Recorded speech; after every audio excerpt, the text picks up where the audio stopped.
guest tonight is a comedian and writer. He's recording his brand new comedy album, Kitchen Bird, on August the 2nd at Kaz Rytop's Dirty Secrets in Melbourne. Please welcome the very funny Jack Druce, everybody. Thank you. Hello, everyone. Hello, thank you very much. It's good to be here. I grew up in a small town called Gerringong, right? And no one's ever surprised when I tell them that I'm from a small town either. People just sort of assume that about me for some reason. I don't know what it is about how I come across. Like, I've been here 10 seconds, you can already, like, kind of tell I was in the Scouts, you know what I mean? Like, some people will sort of change up their look as they get older. My look has stayed very consistently on boy about to have the adventure of a lifetime. But people always want to know, like, the big difference between living in a small town and the city. As far as I'm concerned, the only difference is that in the city, TV ads are meant to be relaxing. You know, you watch a TV ad here, it'll be a very calming experience. It'll be like, hey, come on in to Kensington Tiles. We've got a huge range of tiles, experienced staff. We've been in the area for 25 years. So come in. Come into Kensington Tiles. They do like a little sort of cute tagline at the end, like Kensington Tiles, where craftsmanship meets experience. It's just very nice and calm. But for some reason, every time I go back home, all I have to deal with is just non-stop, Gerringong Tiles! Gerringong Tiles! Gerringong Tiles! Gotta get on in! Get in! Gerringong Tiles! Get in now! And the screen is just covered in explosions for some reason. It's like a superhero made of tiles, just like punching a dollar sign.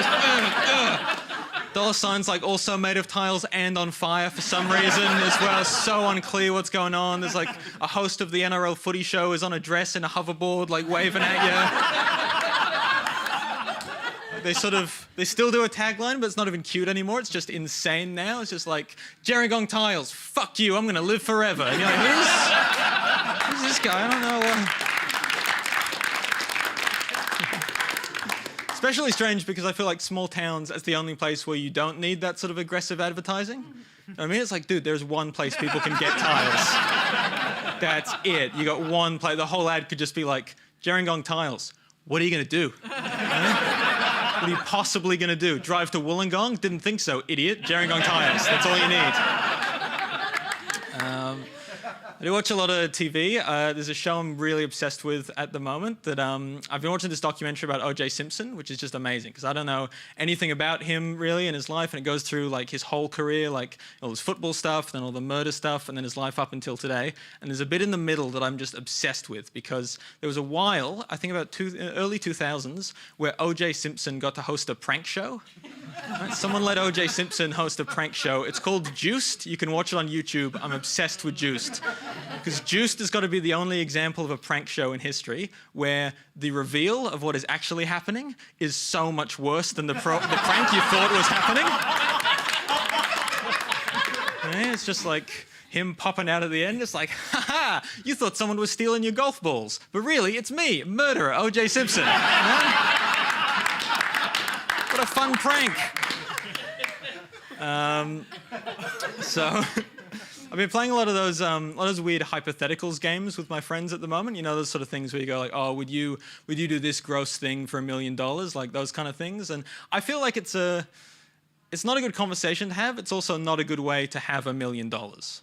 You know, if you think about it, like you couldn't have any millionaire friends. You wouldn't have anything in common with other millionaires. You'd be trying to like fit in down at the yacht club. You'd be like, oh, how'd you make your money? You're an oil tycoon. That's amazing. What about you? You're a professional golf player. That's wild. That's so cool. Me? How to make my money? Yeah, funny story actually. My housemate gave it to me because I had sex with the surviving cast members of Frasier. So that's, you know, that's my rags to riches story.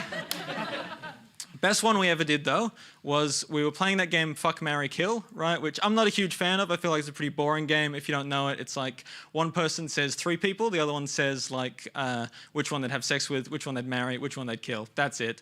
And we're going that. It gets pretty dull about 20 minutes in. Because we're getting a bit bored, we decide we're going to have a bird round.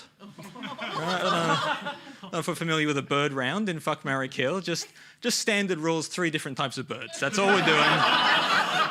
But we're taking it very seriously as well. Like, my friend's got to come up with the birds. He spends ages thinking about it. He finally goes, all right, Jack. Rooster, pelican, peacock.